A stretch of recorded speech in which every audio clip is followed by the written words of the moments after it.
मराठ्यांच्या सत्तेचा विस्तार या धड्यामध्ये आता आपण आपल्या पुढच्या विभागामध्ये प्रवेश करतोय. चला तर आता आपले मुद्दे आता आपण स्पष्ट करूया.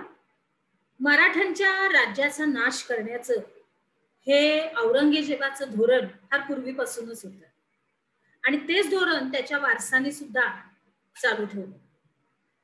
आता त्याच्यामुळे काय झालं तर या मुघल सत्तेशी संघर्ष करण्याच्या ऐवजी तिचे रक्षक म्हणून पुढे येऊन त्याच भूमिकेतून आपला सत्तेचा विस्तार करायचा असं नव राजकीय धोरण हे मराठ्यांनी स्वीकारलं.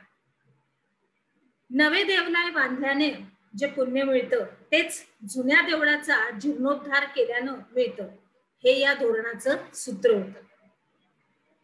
म्हणजे काय तर जेव्हा जुनं देऊळ होतं तेव्हा त्याचं रंगरंगोटी किंवा दगड माती काम हे संपूर्णपणे पडतं झडतं. मग त्याची डागडुजी करावी लागते, त्याला व्यवस्थित रचून परत परत त्याला लिंपून व्यवस्थित तयार करून त्याच्यानंतर रंगरंगोटी करून त्याला नवीन बनवावं लागतं. म्हणजे त्याचा जीर्णोद्धार करायचा आणि नवीन देऊळ बांधायचं म्हणजे सगळंच मुळापासूनच करायचं. म्हणजे अशा रीतीने हे या धोरणाचं सूत्र होतं.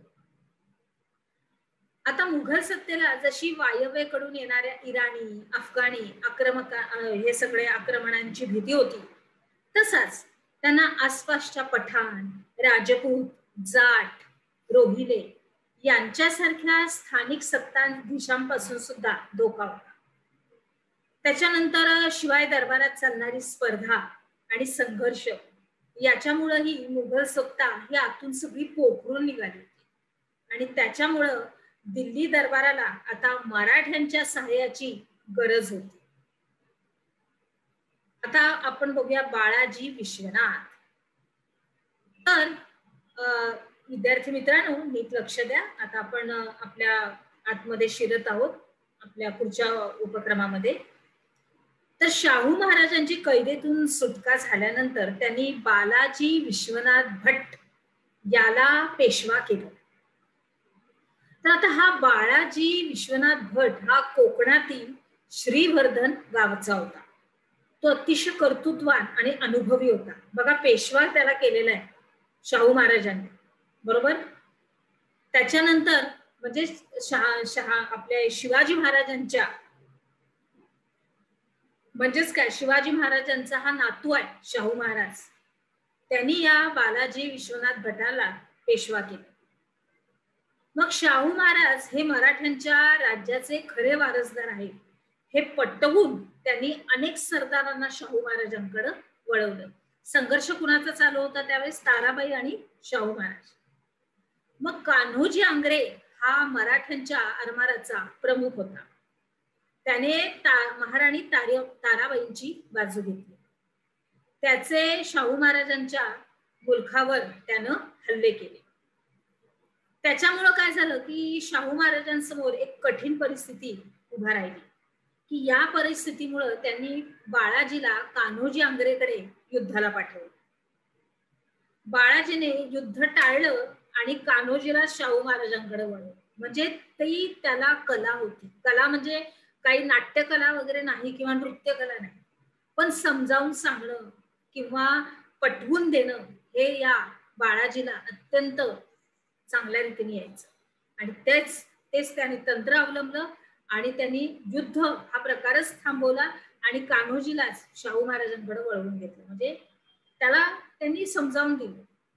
पुढे चौथाई सरदेशमुखांचे सानंदा. तर शाहू महाराजांचं महाराष्ट्रात हे आसन बळकट केल्यानंतर त्यांना आपलं लक्ष उत्तरेकडच्या राजकारणाकडे वळवलं. मग औरंगजेबाच्या मृत्यूनंतर दिल्लीत सगळा दुही आणि गोंधळ माजला होता.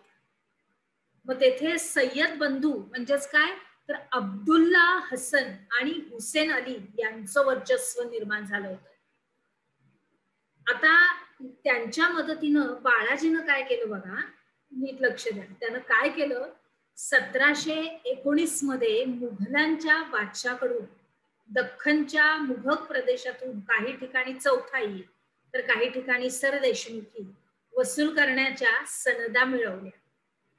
तो डोकेबाज होता, त्याच्यामुळं त्यांनी आपल्या धड्याला म्हणजे आपल्या शाहू महाराजांना वरती कसं काढायचं हे तो सगळे प्रयत्न करायचा. बघा, चौथाई म्हणजे काय तर 1/4 भाग आणि सरदेशमुख म्हणजे काय तर 1 भाग. अशा प्रकारे त्यांनी त्या सनदा मिळवल्या त्यांच्याकडून. आता पुढे पहिला बाजीराव. तर शाहू महाराजांनी बाळाजी विश्वनाथ याच्या मृत्यूनंतर त्याचा मुलगा पहिला बाजीराव याला 1720 मध्ये पेशवेपती नेमणूक केली. पहिला कोण होता बाळाजी विश्वनाथ. अर्थात त्याचा जेव्हा मृत्यू झाला तेव्हा त्याचा मुलगाच येणार गादीवर, मग त्याला बनवलं त्याने, पेशवेपद त्याला दिलं. आता बाळाजी विश्वनाथ हा अत्यंत हुशार होता. आता पुढे बघूया बाजीरावांनी काय काय केलं. आता 20 वर्षाच्या कारकिर्दीमध्ये त्याने मराठ्यांचा विस्तार वाढवला. पुढे निजामाचा पालखड येथे पराभव कशा रीतीने झाला ते आपण बघूया. तर मुघल बादशाह फरुख सिंह याने निजाम उल मुल्क याची दख्खनचा सुभेदार म्हणून नेमणूक केली. आता इसवी सन 1713 मध्ये विद्यार्थी मित्रांनो जरा इथं नीट लक्ष द्या, कारण थोडासा गुंतागुंतीचा आपल्याला विभाग आलेला आहे, पण तरी पण आपण सर्व काही सोडवत जाऊ की कोठं कोण गेलंय आणि कुणाकडे कोण गेलंय बघूया. तर इसवी सन 1713 मध्ये निजामानं हैदराबाद येथं आगळं वेगळं अस्तित्व निर्माण करण्याचा प्रयत्न केला. बादशाने मराठ्यांना दक्षिणेच्या मुघल सगळ्या सुभ्यातून चौथाई आणि सरदेशमुखी वसुली करण्याचे अधिकार हे दिले होते. याला निजामाचा विरोध होता. त्यानं पुणे परागण्याचा काही भाग जिंकून घेतला. मग या बाजीरावानं काय केलं तर निजामाला शह देण्याचं ठरवलं. काय केलं निजामाला शह द्यायचा. मग त्यानं औरंगाबाद जवळ पालखड येथे त्याचा पराभव केला. तेव्हा त्याने मराठ्यांच्या चौथाई आणि सरदेशमुखी वसूल करण्याचा हक्क मान्य केला. आता पुढे जाऊया आपण.